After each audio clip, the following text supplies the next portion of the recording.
Do you have an Esau in your life? Someone you love who has taken a good long look at the kingdom of God and then simply opted out, leaving you with all sorts of questions, like what's going to happen to them? Will I never see them again?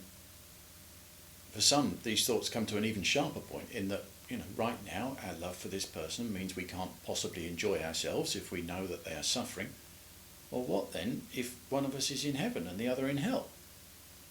Will both of us be eternally suffering? Let's look at Revelation 21. Now, God doesn't tell us specifically in his word what is going to happen in the end to you or me. Our stories are not finished yet.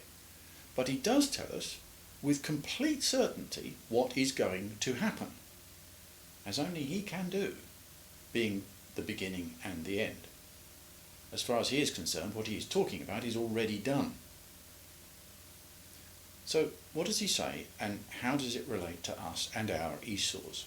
Esau's often have a very low view of the church, not entirely their fault.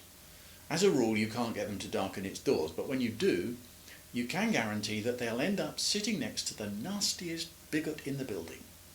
Someone who confirms all their prejudices, but who is not in any way representative of the real church. Frustrating, isn't it? But in the end, we read in verse 2, the church will be seen as it really is, as God has known her all along. In some ways, verse 3 is a description of what's going on now between God and his people. What's the difference? That reality is being announced with a loud voice from the throne.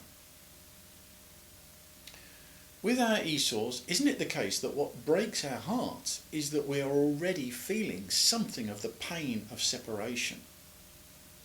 When we ask what will happen to them, we are at least partly asking how will that pain ever be taken away? And the answer is given in verse 4. He ends the pain, personally. The church is the community of people whose treasure is in heaven.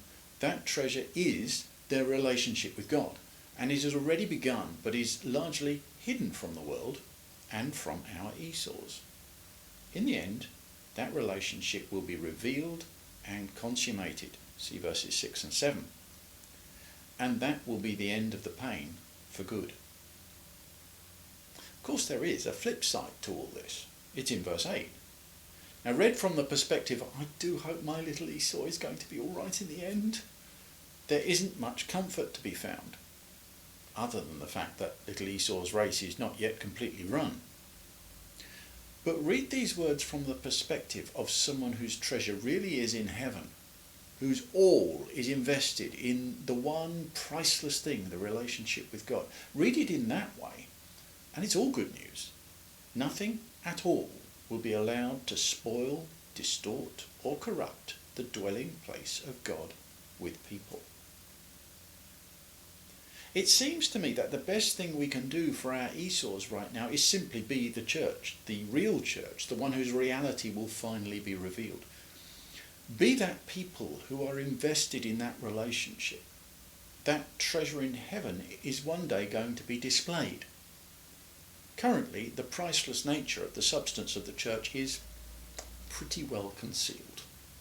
It seems to be built of all kinds of stuff, good, bad and indifferent, and the structure seems to take on all kinds of weird and not very wonderful shapes.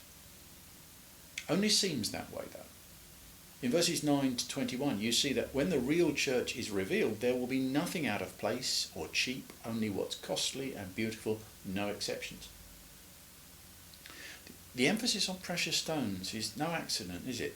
Think how they're made by intense pressures in the depths of the earth, and then one day they're brought to light to gasps of admiration. Now we can think of the pressures that we endure now and be assured that the jewels being produced out of the world's sight will in the end be revealed to his glory. And that's our reward. Right now, we go to church. Then, no need to go anywhere. We're lights in the darkness now. Then, it'll only be light. Subject to the authorities right now, then it'll be the other way around.